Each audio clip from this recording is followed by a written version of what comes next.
Ini penting kami sampaikan teman-teman sekalian. Ingat baik-baik, urusan dunia itu sudah diatur. Akhirat kita itu yang belum jelas. Kami beberapa waktu yang lalu menerima berita postingan dari saudara kami di Kairo di Mesir, menyampaikan sebuah kisah yang sangat indah. Jadi ada satu keluarga ini keluarga berada. Kemudian ini kisah nyata, ayahnya meninggal, tersisa kemudian istri dan satu anak, mewarisi harta yang cukup banyak. Tiba-tiba kemudian datang pamannya mengatakan, biar saya kelola harta ini sehingga nanti hasilnya bisa menghidupi anak dan keluarga ini. Maka dengan penuh kepercayaan diserahkan hartanya, diundang notaris untuk menyaksikan, dicatat skala legal, dokumennya didokumentasikan. Begitu diserahkan, rupanya hartanya kemudian dibawa lari oleh pamannya sampai ke Amerika.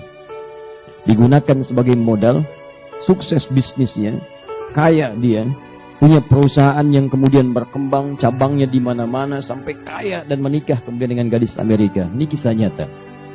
Lahir anak-anaknya, sampai ia kemudian pulang ke tempat asalnya, bahkan membuka cabang dari perusahaannya. Yang paling miris, ibu dan anak tadi, anak yang berkembang yatim ini, kemudian tergadaikan hartanya oleh pamannya. Nyata kisah ini. Tiba-tiba ingin melamar pekerjaan di tempat pekerjaan pamannya, datang ke rumahnya sampai diusir oleh pamannya. Kamu jangan ada di sini, pergi dari sini. Baik. Apa yang terjadi? Setelah kemudian dia siapkan tempat tinggal yang cukup mewah, dia akan bawa keluarganya dari Amerika, istrinya dan anak-anaknya kemudian untuk datang ke tempat ia kemudian di situ telah bangunkan satu rumah yang sangat indah. 15 tahun berlalu dari peristiwa diambilnya harta itu, telah berkembang selama 15 tahun. Begitu tiba masanya kemudian jadi rumahnya sangat mewah dengan perusahaan aset yang sangat luar biasa banyaknya. Tibalah waktu kemudian keluarga besar di Amerika untuk datang ke tempat ia di situ. Saat datang, disiapkan waktu menjemput, berangkat kemudian ke bandara. Apa yang terjadi? Tiba di bandara dengan selamat, disambut dengan senyuman-senyuman yang paling indah. Di jalan kemudian disewakan mobil yang sangat luar biasa mahalnya untuk menjemput. Di perjalanan, ternyata sedang menuju pada takdir yang lainnya. Terjadilah kecelakaan yang besar pada saat itu. Wafat seluruh keluarga ini. Si paman tadi, dengan istri Amerika aja, dengan seluruh anak-anaknya, wafat seluruhnya. Anda tahu ketika wafat seluruhnya ini, tersisalah kemudian persoalan yang paling besar. Kepada siapa harta kemudian si paman ini atau si orang ini diwariskan.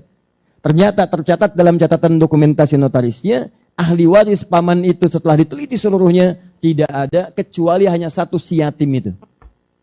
Anak yatim yang tadi hartanya dibawa oleh si paman untuk menjadi modal. Ternyata ketika dilihat silsilah ahli warisnya, cuma tersisa si anak yatim ini satu-satunya ahli waris dari paman tadi. Perhatikan, bagaimana kemudian Allah mengatur harta si anak ini selama 15 tahun dikelola oleh pamannya. Walaupun dia terasa sakit, kurang menyenangkan perlakuan dan sebagainya, tapi perhatikan cara Allah untuk mengembalikan seluruh harta-harta yang menjadi miliknya. Saya sering katakan kepada Anda, dunia Anda teratur. Harta Anda mencari dengan cara yang halal, sudah Allah siapkan rizkinya. Tidak akan tertukar. Cuman putri yang tertukar sampai jadi sinetron.